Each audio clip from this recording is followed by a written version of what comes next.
Assalamualaikum dan salam Sarawakku sayang. Buletin UKAS edisi malam 19 Julai 2020 bersama saya Kerzarif Afindi.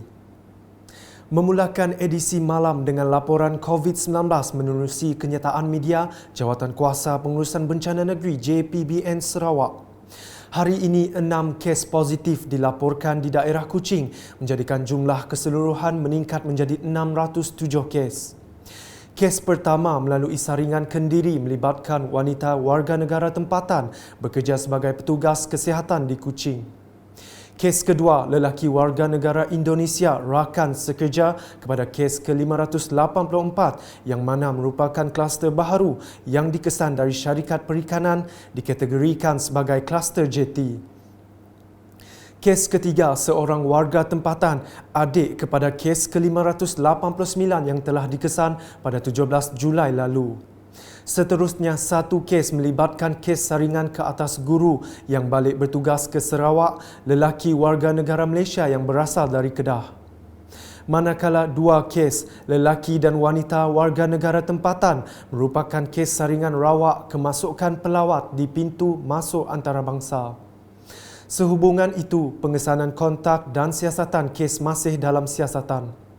Untuk rekod, terdapat 7 kluster yang masih aktif di Sarawak seperti diisytiharkan oleh Kementerian Kesihatan Malaysia setakat hari ini, iaitu kluster tapak pembinaan, syarikat kejuruteraan, Mambong, Pusat Perubatan, Jupiter, Pasar Stutong dan kluster jeti.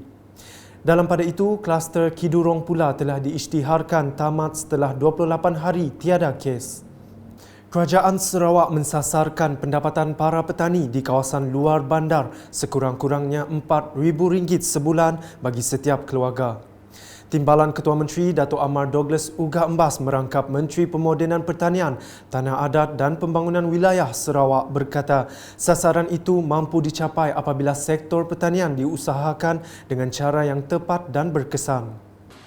Sasaran kita, saya percaya dapat kita capai.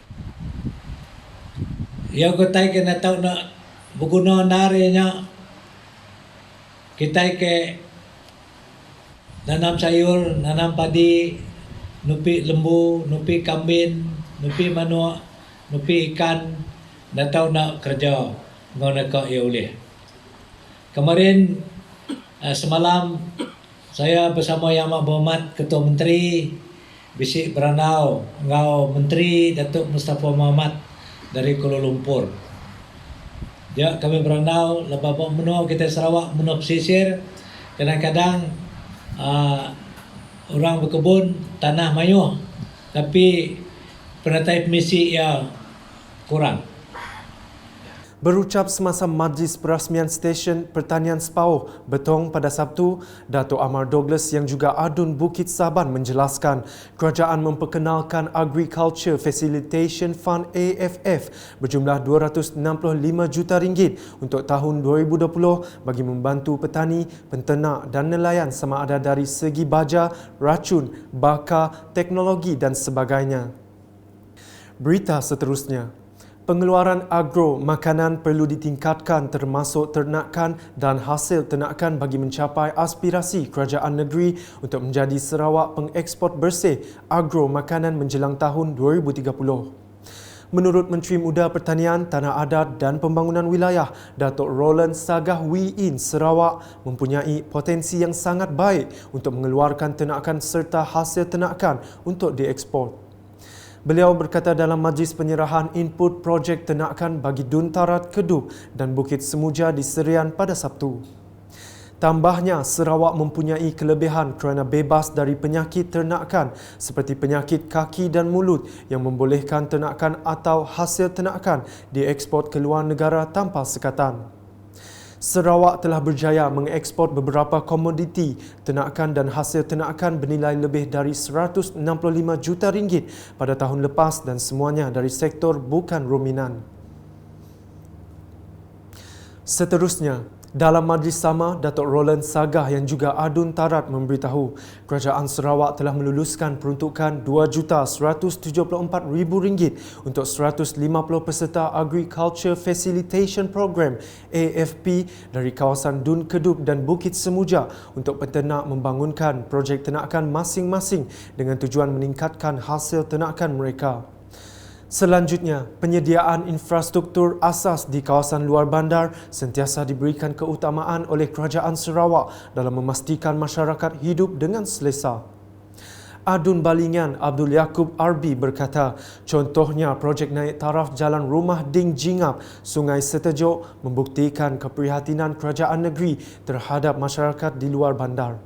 Saya ingin mengucapkan terima kasih kepada kerana telah menyiapkan kerja projek MRT dekat di rumah inap pada kami ini dan seterusnya terus penyerahan sampai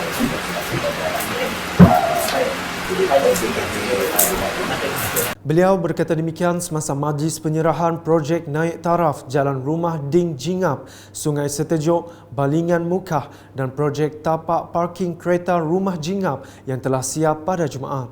Berikutnya, Tadika Kemas, Setuan di Kuala Balingan yang siap dinaik taraf bakal melonjak pendidikan awal kanak-kanak dari sekitar 200 pintu rumah panjang kawasan itu. Kos kerja naik taraf berjumlah RM200,000 itu dibiayai di bawah projek transformasi luar bandar dan penyerahan projek dirasmi Adun Balingan Abdul Yaqub RB.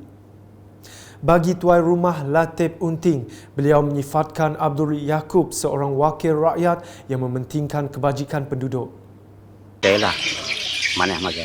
Mau jadi pinta aku ya, ambil berat macam aku lah. Saya ada kerja ya pun aku minta cara ya kak mereka. Tak sebenarnya yang paling kerjanya dia tu 8 pagi, banyak kerja saya ada. Saya lah ngoya. Aku ngau peso oke. Abasar ya ni aku ada cukup kod. Mana makan. Jalan lancar. Sementara itu, salah seorang penduduk Guba Nuing menzahirkan rasa terima kasih kepada kerajaan di atas kelulusan projek itu. Mereka saya kasih sebagai kerajaan menjadi merisiko tabika gitu anak macam ke bak kami rumah. Bagi pegawai kemas bahagian Mukah, Peggy N. Iba Matu, projek tersebut membuktikan kerajaan negeri mengutamakan pendidikan termasuk pendidikan awal. Saya ingin mengucapkan terima kasih kepada YB kerana sudi memberi peruntukan untuk menaik taraf tabika. Ini pun sebenarnya adalah hanya untuk anak-anak kita yang terbaik, untuk anak-anak kita, dan saya memberikan penghargaan yang setinggi-tinggi penghargaan kepada YB kerana telah memberikan terbaik untuk anak-anak kemas demi pendidikan mereka dan kelangsungan hidup mereka. Tuai Rumah Janin Anting turut menzahirkan penghargaan dan terima kasih kepada Abdul Yaqub kerana dengan usaha beliau, projek tersebut berjalan dengan lancar. Beri saya terima kasih kepada YB kepada Tuan Dio kebetulan itu ada Tuan JPL dan sudah menyerah ke projek ketika kemas tu kami disponsor itu. Terima kasih. Sekian bersama saya Kerzarif dan kru penerbitan.